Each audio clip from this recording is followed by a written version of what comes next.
Hi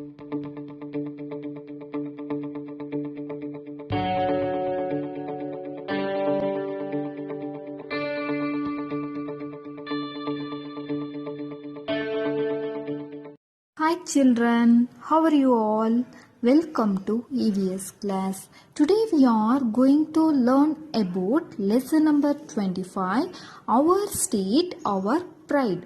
After studying this lesson, you can able to locate Karnataka on the map of India and get an introduction to the physical divisions of Karnataka state, and you can able to recognize historical and famous natural resources of our state and develop an attitude to protect them by knowing their importance. Children, you know that many districts together form a state. A country is an area which has such a states together. For example, India. India is our country. I will show you the map of India. You have to observe carefully and identify the different states of our country. Children, do you know how many states are there in India? Yes, India has totally 30 states. Let us list them. Andhra Pradesh, Arunachal Pradesh, Assam, Bihar, Chhattisgarh, Goa, Gujarat, Haryana, Himachal Pradesh, Jharkhand, Jammu and Kashmir, Karnataka, Kerala, Madhya Pradesh, Maharashtra, Manipur, Meghalaya, Mizoram, Nagaland, Odisha, Punjab, Rajasthan, Sikkim, Tamil Nadu, Telangana, Tripura, Uttarakhand, Uttar Pradesh, West Bengal, Delhi. These are states in India. There are 30 states and 7 union territories in country. Our state Karnataka is located in south of India. There are 30 districts in Karnataka and we have already learned about them in our previous class. ಮಕ್ಕಳೇ, ಇದು ಭಾರತದ ನಕ್ಷೆ. ಈ ಭಾರತದ ನಕ್ಷೆಯನ್ನು ನೋಡಿ ಇದರಲ್ಲಿ ನಮ್ಮ ದೇಶದ ವಿವಿಧ ರಾಜ್ಯಗಳನ್ನು ಗುರುತಿಸೋಣ. ಮಕ್ಕಳೇ, ನಿಮಗೆ ಗೊತ್ತಾ ಭಾರತದಲ್ಲಿ ಎಷ್ಟು ರಾಜ್ಯಗಳಿವೆ ಎಂದು? ಹೌದು, ಭಾರತವು 30 ರಾಜ್ಯಗಳನ್ನು ಒಳಗೊಂಡಿದೆ. ಅವುಗಳನ್ನು ಈಗ ಪಟ್ಟಿ ಮಾಡೋಣ. ಆಂಧ್ರ ಪ್ರದೇಶ, ಅರುಣಾಚಲ ಪ್ರದೇಶ, ಅಸ್ಸಾಂ, ಬಿಹಾರ, ಛತ್ತೀಸ್ಗಢ, ಗೋವಾ, ಗುಜರಾತ್, ಹರಿಯಾಣ, ಹಿಮಾಚಲ ಪ್ರದೇಶ, ಜಾರ್ಖಂಡ್, ಜಮ್ಮು ಮತ್ತು ಕಾಶ್ಮೀರ, ಕರ್ನಾಟಕ, ಕೇರಳ, ಮಧ್ಯಪ್ರದೇಶ, ಮಹಾರಾಷ್ಟ್ರ, ಮಣಿಪುರ, ಮೇಘಾಲಯ, ಮಿಜೋರಾಂ, ನಾಗಾಲ್ಯಾಂಡ್, ಒಡಿಶಾ, ಪಂಜಾಬ್, ರಾಜಸ್ಥಾನ್, ಸಿಕ್ಕಿಂ, ತಮಿಳುನಾಡು, ತೆಲಂಗಾಣ, ತ್ರಿಪುರ, ಉತ್ತರಾಖಂಡ್, ಉತ್ತರ ಪ್ರದೇಶ, ಪಶ್ಚಿಮ ಬಂಗಾಳ, ಡೆಲ್ಲಿ. ಇವು ಭಾರತದ ರಾಜ್ಯಗಳಾಗಿವೆ. 30 ರಾಜ್ಯಗಳು ಮತ್ತು 7 ಕೇಂದ್ರಾಡಳಿತ ಪ್ರದೇಶಗಳಿವೆ. ನಮ್ಮ ರಾಜ್ಯ ಕರ್ನಾಟಕ ರಾಜ್ಯವು ಭಾರತದ ದಕ್ಷಿಣ ಭಾಗದಲ್ಲಿದೆ. ಮಕ್ಕಳೇ, ಹಿಂದಿನ ತರಗತಿಯಲ್ಲಿ ನಾವು ಕರ್ನಾಟಕದಲ್ಲಿ ಒಟ್ಟು 30 ಜಿಲ್ಲೆಗಳಿವೆ ಎಂದು ಕಲ್ತಿದ್ವಿ, ಹೌದಲ್ವಾ? Let us now identify the boundaries of our state. ಈಗ ನಾವು ನಮ್ಮ ರಾಜ್ಯದ ಗಡಿಭಾಗಗಳನ್ನು ಗುರುತಿಸೋಣ. To east of our state we have Telangana and Andhra Pradesh. ನಮ್ಮ ರಾಜ್ಯದ ಪೂರ್ವ ದಿಕ್ಕಿನಲ್ಲಿ ತೆಲಂಗಾಣ ಮತ್ತು ಆಂಧ್ರ ಪ್ರದೇಶವಿದೆ. To west of our state we have Goa and Arabian Sea.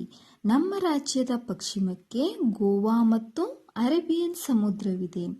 To south of our state we have Kerala and Tamil Nadu. ನಮ್ಮ ರಾಜ್ಯದ ದಕ್ಷಿಣಕ್ಕೆ ಕೇರಳ ಮತ್ತು ತಮಿಳುನಾಡು ಇವೆ. North of our state we have Maharashtra. ನಮ್ಮ ರಾಜ್ಯದ ಉತ್ತರ ದಿಕ್ಕಿಗೆ ಮಹಾರಾಷ್ಟ್ರವಿದೆ. Based on the physical features like hills, coastal areas, plains, etcetera. ಭೌತಿಕ ಲಕ್ಷಣಗಳ ಆಧಾರದ ಮೇಲೆ ಬೆಟ್ಟಗಳು, ಕರಾವಳಿ ಪ್ರದೇಶಗಳು, ಬಯಲು ಪ್ರದೇಶ ಇತ್ಯಾದಿ. And based on the climatic condition of these regions, our state is divided into 4 regions. ಈ ಪ್ರದೇಶಗಳ ಹವಾಮಾನ ಪರಿಸ್ಥಿತಿಗಳ ಆಧಾರದ ಮೇಲೆ ನಮ್ಮ ರಾಜ್ಯವನ್ನು 4 ಪ್ರದೇಶಗಳಾಗಿ ವಿಂಗಡಿಸಲಾಗಿದೆ. The Western Coastal Region. The length of Western Coastal Region is 240 kilometer on west of our state. We have Arabian Sea and its coast is called Western Coastal Region. ಪಶ್ಚಿಮ ಕರಾವಳಿ ಪ್ರದೇಶ. ಪಶ್ಚಿಮ ಕರಾವಳಿ ಪ್ರದೇಶದ ಉದ್ದವು 240 ಕಿಲೋಮೀಟರ್ ಇದೆ ಮತ್ತು ನಮ್ಮ ರಾಜ್ಯದ ಪಶ್ಚಿಮ ದಿಕ್ಕಿಗೆ ಅರೇಬಿಯನ್ ಸಮುದ್ರವಿದೆ. ಇದನ್ನು ನಾವು ಪಶ್ಚಿಮ ಕರಾವಳಿ ಪ್ರದೇಶ ಎಂದು ಕರೆಯುತ್ತೇವೆ. ದ ಡಿಸ್ಟ್ರಿಕ್ಟ್ಸ್ ಆಫ್ ಉತ್ತರ Kannada, Udupi and Dakshina Kannada forms the western coastal plain. Uttara Kannada, Udupi ಮತ್ತು ದಕ್ಷಿಣ ಕನ್ನಡ ಜಿಲ್ಲೆಗಳು ಪಶ್ಚಿಮ ಕರಾವಳಿ ಬಯಲು ಪ್ರದೇಶವನ್ನು ರೂಪಿಸುತ್ತದೆ. This region gets heavy rain. ಈ ಪ್ರದೇಶದಲ್ಲಿ ಭಾರೀ ಮಳೆಯಾಗುತ್ತದೆ. Jackfruit, mango, jambu are the main trees found in this region. ಹಲಸಿನ ಮರ, ಮಾವು, ನೇರಳೆ ಈ ಪ್ರದೇಶದಲ್ಲಿ ಕಂಡುಬರುವ ಮುಖ್ಯ ಮರಗಳು. Bat, snake, jungle fowl, wild boar and woodpecker are the common animals seen. ಬಾವಲಿ, ಹಾವು, ಕಾಡು ಕೋಳಿ, ಕಾಡು ಹಂದಿ ಮತ್ತು ಮರಕುಟಿಗ ಇಲ್ಲಿ ಕಂಡುಬರುವ ಸಾಮಾನ್ಯ ಪ್ರಾಣಿಗಳಾಗಿವೆ. Aquatic animals like prawn, sea crab, fishes and sea cucumber are abundantly found. ಸೀಗಡಿ, ಸಮುದ್ರ ಏಡಿ, ಮೀನುಗಳು ಮತ್ತು ಕಡಲತಡಿಯಂತಹ ಜಲಚರಗಳು ಹೇರಳವಾಗಿ ಕಂಡುಬರುತ್ತವೆ. So fishery is one of the major occupation. ಆದ್ದರಿಂದ ಮೀನುಗಾರಿಕೆ ಒಂದು ಪ್ರಮುಖ ಉದ್ಯೋಗವಾಗಿದೆ. The important crops grown in this region are paddy, coconut, areca nut, cashew nut. ಈ ಪ್ರದೇಶದಲ್ಲಿ ಬೆಳೆಯುವ ಪ್ರಮುಖ ಬೆಳೆಗಳೆಂದರೆ ಭತ್ತ, ತೆಂಗಿನಕಾಯಿ, ಅಡಿಕೆ, ಗೋಡಂಬಿ. Iron and manganese are the main minerals.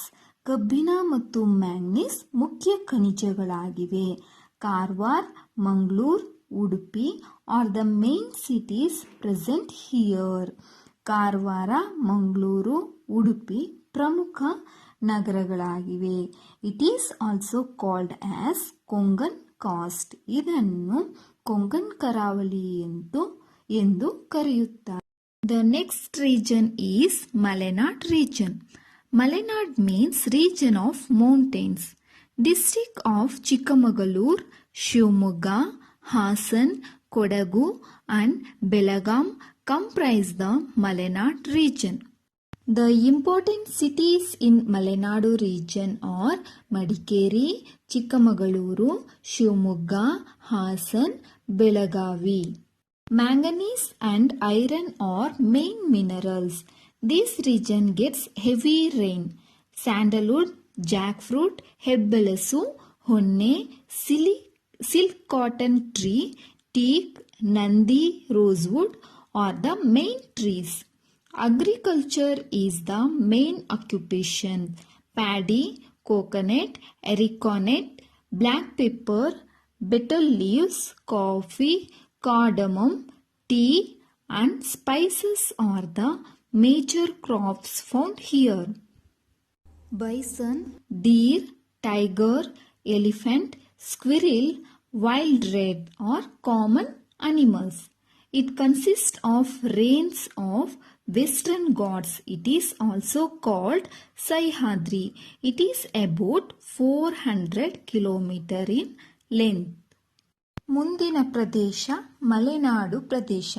Malnad ಎಂದರೆ ಪರ್ವತಗಳ ಪ್ರದೇಶ. ಚಿಕ್ಕಮಗಳೂರು, ಶಿವಮೊಗ್ಗ, ಹಾಸನ, ಕೊಡಗು ಮತ್ತು ಮಲೆನಾಡು ಪ್ರದೇಶವನ್ನು ಒಳಗೊಂಡಿದೆ. ಮಲೆನಾಡು ಪ್ರದೇಶದ ಪ್ರಮುಖ ನಗರಗಳೆಂದರೆ ಮಡಿಕೇರಿ, ಚಿಕ್ಕಮಗಳೂರು, ಹಾಸನ, ಬೆಳಗಾವಿ. ಮ್ಯಾಂಗನೀಸ್ ಮತ್ತು ಕಬ್ಬಿಣವು ಮುಖ್ಯ ಖನಿಜವಾಗಿದೆ. ಈ ಪ್ರದೇಶದಲ್ಲಿ ಭಾರೀ ಮಳೆಯಾಗುತ್ತದೆ. ಶ್ರೀಗಂಧದ ಮರ, ಹಲಸಿನ ಮರ, ಹೆಬ್ಬಲಸು, ಹೊನ್ನೆ, ರೇಷ್ಮೆ ಹತ್ತಿ ಮರ, ತೇಗ, ನಂದಿ ಮುಖ್ಯ ಮರಗಳು. ಕೃಷಿ ಮುಖ್ಯ ಉದ್ಯೋಗವಾಗಿದೆ. ಭತ್ತ, ತೆಂಗಿನಕಾಯಿ, ಅಡಿಕೆ, ಕರಿಮೆಣಸು, ವೀಳ್ಯದೆಲೆಗಳು, ಕಾಫಿ, ಏಲಕ್ಕಿ, ಚಹಾ ಮತ್ತು ಮಸಾಲೆಗಳು ಇಲ್ಲಿ ಕಂಡುಬರುವ ಪ್ರಮುಖ ಬೆಳೆಗಳಾಗಿವೆ. ಕಾಡೆಮ್ಮೆ, ಜಿಂಕೆ, ಹುಲಿ, ಆನೆ, ಅಳಿಲು, ಕಾಡು ಹುಲಿ ಇಲ್ಲಿ ಕಂಡುಬರುವ ಪ್ರಾಣಿಗಳು. ಇದು ಪಶ್ಚಿಮ ಘಟ್ಟಗಳ ವ್ಯಾಪ್ತಿಯನ್ನ ಒಳಗೊಂಡಿದೆ. ಇದನ್ನ ಸಹ್ಯಾದ್ರಿ ಎಂದು ಕರೆಯುತ್ತಾರೆ. ಇದು ಸುಮಾರು 400 kilometre ಉದ್ದವಿದೆ. Plains are flat lands. The northern plains covers the districts of Belgaum, Bidar, Bijapur and Gulbarga. The main cities are Bidar, Kalburgi, Dharwad, Hubballi, Gadag, Vijayapura, Raichur, Ballari, Bagalkote, Koppala. Copper, limestone, iron, gold are main minerals.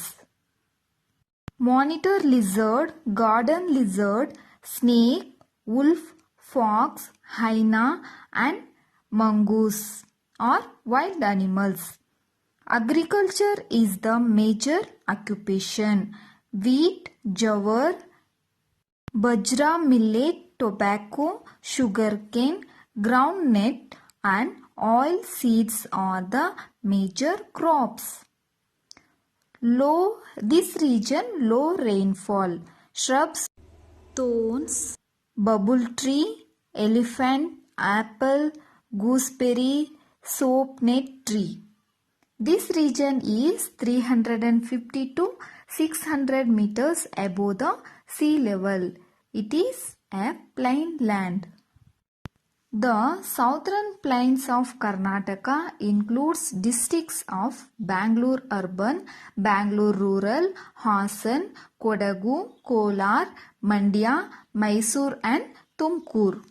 The main cities are Davangere, Tumkur, Chitradurga, Mandya, Chamrajnagar, Kolar, Mysore, Bengaluru. Mica, slate, limestone, granite are main minerals. Wolf, bear, monkey, snake, peacock, black buck are common animals. The important crops grown in this region are ragi, paddy, pulses, cotton, sesame are the major crops. This region gets low rainfall. Teak, rosewood, nandi and honne are some of the major trees. This area is 600 to 1000 meters above the sea level. It is more of hills and slopes. Many rivers flow in our state. Some of the rivers flow towards the east and some up towards the west.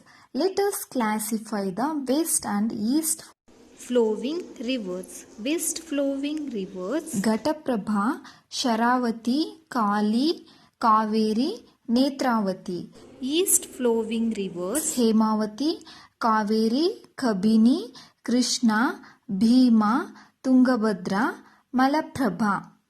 All these rivers helps our farmers to grow good crops. Many dams are constructed across these rivers. Kaveri river supplies water throughout the year. So, It is called perennial river. the longest river of Karnataka is Krishna river. There are many places of attraction in our state. Many tourists visit our state. Let us learn about them one by one. Bengaluru. Bengaluru is the capital city of our state. Vidhanasauda, Vikasasauda, High Court, Vishveshwaraya Industrial and Technological Museum, Venkatappa Art Gallery, Tippu's Summer Palace, Jawaharlal Nehru Planetarium, Lal Bagh and Kabban Park are the main places of attraction. Bengaluru ನಮ್ಮ ರಾಜ್ಯದ ರಾಜಧಾನಿ. ವಿಧಾನಸೌಧ, ವಿಕಾಸಸೌಧ, ವಿಶ್ವೇಶ್ವರಯ್ಯ ಕೈಗಾರಿಕಾ ಮತ್ತು ತಂತ್ರಜ್ಞಾನ ವಸ್ತು ಸಂಗ್ರಹಾಲಯ, Venkatappa art gallery, ಟಿಪ್ಪುವಿನ ಬೇಸಿಗೆ ಅರಮನೆ, ಜವಾಹರ್ಲಾಲ್ ನೆಹರು ತಾರಾಲಯ, ಲಾಲ್ಬಾಗ್ ಮತ್ತು ಕಬ್ಬನ್ ಪಾರ್ಕ್ ಆಕರ್ಷಣೀಯ ಪ್ರಮುಖ ಸ್ಥಳಗಳಾಗಿವೆ. Mysuru. Mysuru is the cultural capital of our state. Mysuru also has many attractive places to visit, Like illuminated palace. lights will be illuminated in evenings and The palace looks so beautiful. Chamundi Hills and Zoo are also attracts tourists. Dasara celebration held here is famous all over the world. Mysuru ನಮ್ಮ ರಾಜ್ಯದ ಸಾಂಸ್ಕೃತಿಕ ರಾಜಧಾನಿ. ಮೈಸೂರು ನಗರವು ಭೇಟಿ ನೀಡಲು ಹಲವು ಆಕರ್ಷಕ ಸ್ಥಳಗಳನ್ನು ಹೊಂದಿದೆ.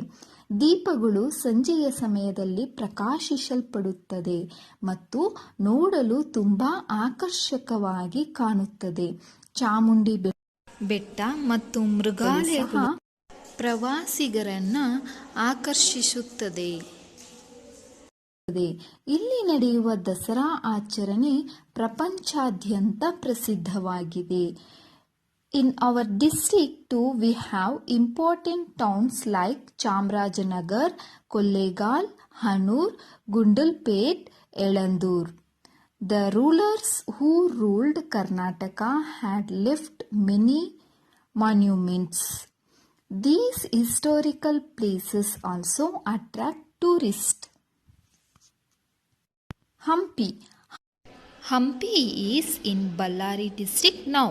It was the capital city of Vijayanagara Empire. The architecture, the monuments, old buildings are very famous. The carvings at Virupaksha Temple, Lotus Mahal, Hazara Ramaswamy Temple are very beautiful. The Stone chariot of Hampi world is famous piece of art and architecture. Hampi Ballari ಜಿಲ್ಲೆಯಲ್ಲಿದೆ. Vijayanagara ಸಾಮ್ರಾಜ್ಯದ ರಾಜಧಾನಿಯಾಗಿದೆ. ಇಲ್ಲಿ ವಾಸ್ತುಶಿಲ್ಪ, ಸ್ಮಾರಕಗಳು, ಹಳೆಯ ಕಟ್ಟಡಗಳು ಬಹಳ ಪ್ರಸಿದ್ಧವಾಗಿದೆ. ವಿರೂಪಾಕ್ಷ ದೇವಾಲಯ, ಕಮಲ ಮಹಲ್, ಹಜಾರ ರಾಮಸ್ವಾಮಿ ದೇವಾಲಯದ ಕೆತ್ತನೆಗಳು ಬಹಳ ಸುಂದರವಾಗಿದೆ. ಹಂಪಿಯ ಶಿಲಾಯುಗವು ವಿಶ್ವ ಪ್ರಸಿದ್ಧ ಕಲೆ ಮತ್ತು ವಾಸ್ತುಶಿಲ್ಪವಾಗಿದೆ. Other notable historical places in Karnataka are Halebeedu in Hassan district, Badami in Bagalkote district, Gol Gumbaz in Vijayapura district, Stone Fort in Chitradurga district, Sultan Bateri in Dakshina Kannada district, Wesley Bridge in Shivanasamudra, built by British, is one of the historical places. In our Chamarajanagar district, this bridge is made up of stone. Some places attract tourists by their scenic beauty. These are natural resorts. Hill station attract people because of their cool weather and Scenic beauty. Nandi Hills, Baba Budangiri, Mullayanagiri, Kemmanagundi, Kudherumukh and Kodachadri are important hill station. ಬ್ರಿಟಿಷರು ನಿರ್ಮಿಸಿದ ಶಿವನ ಸಮುದ್ರದ Wesley ಸೇತುವೆ ಐತಿಹಾಸಿಕ ಸ್ಥಳಗಳಲ್ಲಿ ಒಂದಾಗಿದೆ. ನಮ್ಮ ಚಾಮರಾಜನಗರ ಜಿಲ್ಲೆಯಲ್ಲಿ ಈ ಸೇತುವೆ ಕಲ್ಲಿನಿಂದ ಕೂಡಿದೆ. ಕೆಲವು ಸ್ಥಳಗಳು ಪ್ರವಾಸಿಗರನ್ನ ತಮ್ಮ ಸುಂದರ ಸೌಂದರ್ಯದಿಂದ ಆಕರ್ಷಿಸುತ್ತದೆ.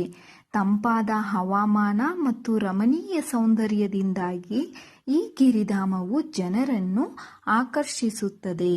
ನಂದಿ ಬೆಟ್ಟಗಳು ಬಾಬಾ ಬುಡನ್ಗಿರಿ, ಮುಲ್ಲಯ್ಯನಗಿರಿ, ಕೆಮ್ಮನಗುಂಡಿ, ಕುದೇರುಮುಖ ಮತ್ತು ಕೊಡಚಾದ್ರಿ ಪ್ರಮುಖ ಗಿರಿಧಾಮಗಳಾಗಿವೆ.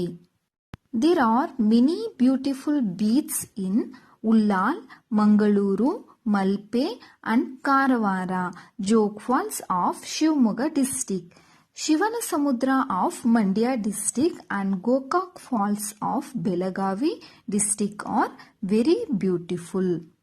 Ogenekal Falls in our Chamarajanagar district is also very attractive.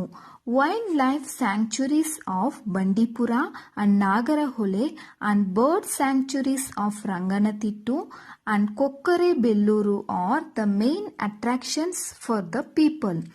The bear sanctuary of Daroji in Ballari district is very famous. Shivamogga ಜಿಲ್ಲೆಯ ಉಲ್ಲಾಲ್, ಮಂಗಳೂರು, ಮಲ್ಪೆ ಮತ್ತು ಕಾರವಾರ ಜೋಗ್ ಫಾಲ್ಗಳಲ್ಲಿ ಅನೇಕ ಸುಂದರವಾದ ಕಡಲ ತೀರಗಳಿವೆ. ಮಂಡ್ಯ ಜಿಲ್ಲೆಯ ಶಿವನ ಸಮುದ್ರ ಮತ್ತು ಬೆಳಗಾವಿ ಜಿಲ್ಲೆಯ ಗೋಕಾಕ್ ಜಲಪಾತ ಬಹಳ ಸುಂದರವಾಗಿರುತ್ತದೆ. ನಮ್ಮ ಚಾಮರಾಜನಗರ ಜಿಲ್ಲೆಯ ಒಗೆನೆಕಲ್ ಜಲಪಾತ ಕೂಡ ಬಹಳ ಆಕರ್ಷಕವಾಗಿದೆ. ಬಂಡೀಪುರ ಮತ್ತು ನಾಗರಹೊಳೆ ವನ್ಯಜೀವಿ ಅಭಯಾರಣ್ಯಗಳು ಮತ್ತು ರಂಗನತಿಟ್ಟು, ಕೊಕ್ಕರೆಬೆಲ್ಲೂರು ಪಕ್ಷಿಧಾಮಗಳು ಜನರ ಪ್ರಮುಖ ಆಕರ್ಷಣೀಯವಾಗಿದೆ. ಬಳ್ಳಾರಿ ಜಿಲ್ಲೆಯ ದರೋಜಿಯ ಕರಡಿ ಅಭಯಾರಣ್ಯ ಬಹಳ ಪ್ರಸಿದ್ಧವಾಗಿದೆ. Historical places and natural resorts are the symbols of national pride in our state. It is our responsibility to protect them. We should not engrave or write the names on historical monuments, trees in parks and on rocks in hills. While visiting wildlife sanctuaries, we should keep silence and we should not disturb the wild animals. We should keep the historical places clean. We should proud of our rich and beautiful state. Okay children, I hope all of you understood this lesson. We'll meet in next class. Till then, stay safe. Thank you.